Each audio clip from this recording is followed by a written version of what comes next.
What's going on, everybody? C4 here. Welcome back to the channel. Today we're continuing with our 2020 7-round 32-team mock draft series with a team that holds the number 11 pick in the first round. One of the more, I don't want to say disorganized, because I love my boy Joe Douglas, who was the former general manager of the Eagles, who ends there, but there's just a certain aura around Adam Gase that is just, from the outsider looking in, dysfunctional. Seems like a lot of Jet fans are ready to move on from Adam Gase, but he's there for the time being, and this is a roster, according to Madden, at least from their base overall, that they have acquired and established as they get ready for the 2020 draft. So let's kind of look at where they've gone right, where they've gone wrong, and what holes are still left to be filled as we get ready for the draft. So as we look here at the positions, obviously Sam Darnold, you're hoping he continues to develop. He's very much in a purgatory of, like, still the mistakes that plagued him at USC that a lot of people hoped Adam Gase would correct are still there. But then you also see flashes like, yeah, this guy can be a franchise quarterback. So he's very much still in the middle, but I'm not going to say that's a weakness. You got Le'Veon Bell. Obviously, it was going to be a down year with the offensive line that he came coming from the elite offensive line of the Pittsburgh Steelers. But don't get it twisted. Le'Veon Bell still is, at worst, a top 10 running back in the NFL. I still think he's fringe top 5.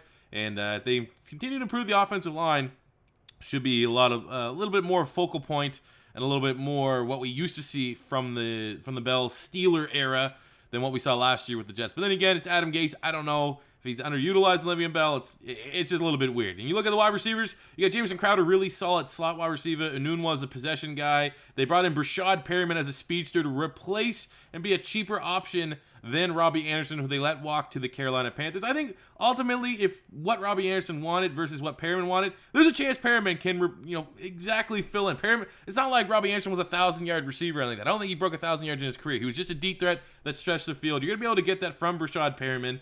And I think it's a nice low-risk signing. If he pans out and plays like he did for the, 5 or 6 games with the Tampa Bay Buccaneers, damn, that's gonna be insane value. If not, they didn't commit way too much assets into him, and they can kind of move on. Flipping to the offensive line, it's the offensive line's work in progress. They signed Connor McGovern. You're gonna see my mock draft. I'm gonna have him go back to guard, even though he played center here. You will see why, but he's actually played more guard than center. He was a guard tackle at college, and he played guard for his first 2 years before he moved to center last year for the Denver Broncos. So, I mean, the versatility is key, but I think for when you see my mock draft, I'm going to have him penciled in here at the left guard spot. But definitely the tackles need some work. It's still a shady-looking offensive line. You got Herndon and Griffin. I think Herndon still has a lot of upside as long as the off-the-field stuff chills out as a tight end. You flip to the defense. Speaking of off-the-field stuff, what happened to Quinton Williams? Again, like someone with a gun on an airplane.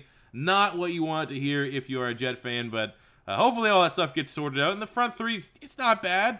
If Quinton Williams can take that next level and become that elite lineman that a lot of people projected he was going to be coming out of Alabama. You got McClendon, who's a solid nose tackle, and between Shepard and Anderson, it's a solid front three.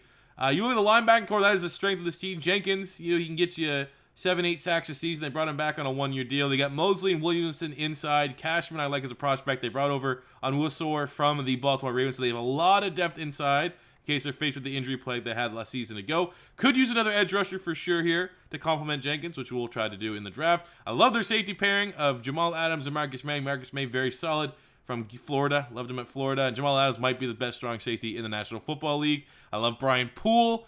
One of the better nickel corners. He's a strong tackler. Pretty much a safety. He's a glorified safety playing at corner. They got Desir after he was a surprise cut from the Colts.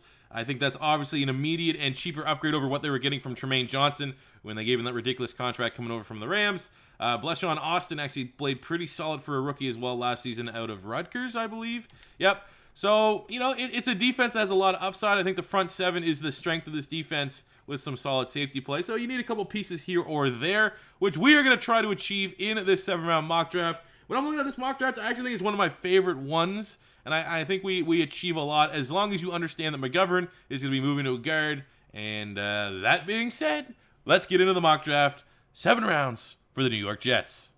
So the Jets are now on the clock, and at pick 11 in the first round, I am selecting CeeDee Lamb, wide receiver from Oklahoma, 6'2", 200 pounds. The first, it's a little bit of a slip. I know. I personally have CeeDee Lamb within my top 10. True talent, big board type player. I think the wide receivers are going to go really, really fast as soon as we get outside of the top 10, and it starts here with the Jets.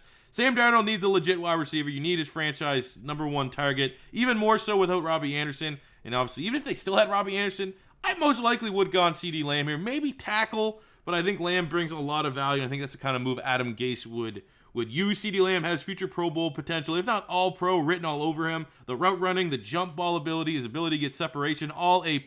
An easy offensive rookie of the year candidate, too, as he gets drafted by the Jets, as he will become immediately the #1 target and threat. If Rashad Perriman can replace Robbie Anderson, like I was saying, as the deep threat, and Jamison Crowder in the slot, that's a very good sleeper wide receiver core for Darnold, because you bring in a guy like CeeDee Lamb, it's going to ease pressure off teams stacking the box against Le'Veon Bell, and you're going to maximize 2 players here. You're going to make things a little bit easier for Sam Darnold, because he's going to obviously have a great weapon in CeeDee Lamb, but you're also going to make life easier for Le'Veon Bell, because teams are not just going to stack the box. So you got to worry about a guy immediately, even as a rookie, that's going to be and maybe even require double teams in CeeDee Lamb, getting help from the safeties. You know, a bunch of teams are going to try to eliminate him, which would make things a little bit easier, especially taking that safety way out of the box for Le'Veon Bell to do his thing.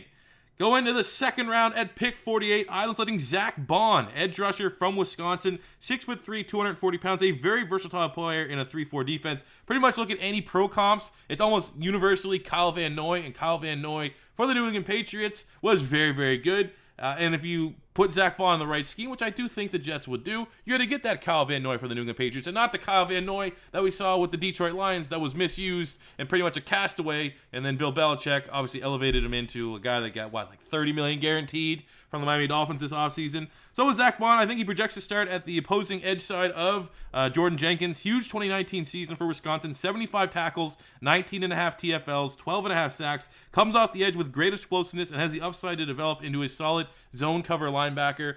Because of the twitchiness, he's not overly lanky. He's kind of low to the ground and compact. I think that helps him out with footwork and being able to not get tripped up over himself when dropping back into coverage against running backs and tight ends.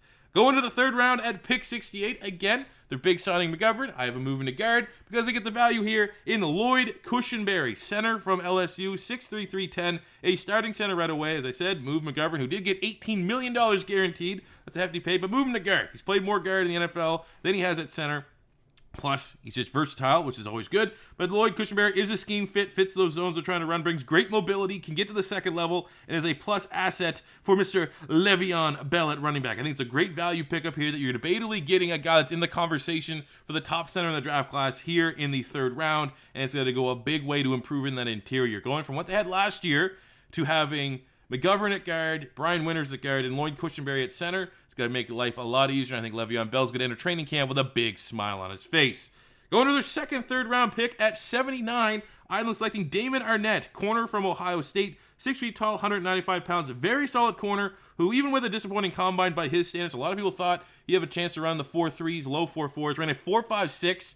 He still offers consistently strong man coverage and brings a lot of experience. Played 47 games for Ohio State, 140 tackles, 5 picks, 22 pass breakups. So challenged to be corner 2 next to Pierre Desir. Because you look at Brian Poole, he is every much of a slot corner. So then you look at Nate Hairston, slot corner. It's going to open up camp, I think, Pierre Desir and Blesson Austin, the 6th round pick in 2019 as the starting corners. But I think a guy like Arnett could push Austin to be the opposing starting outside corner along with Pierre Desir.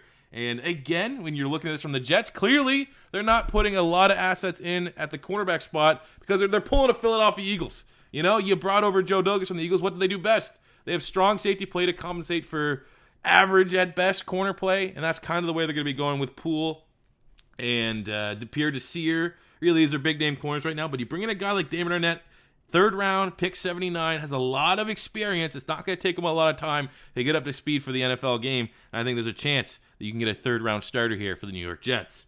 Going to the fourth round, pick 120, Island selecting Jack Driscoll, offensive tackle from Auburn, 6'5", 295. He's a transfer from Louisville, maybe?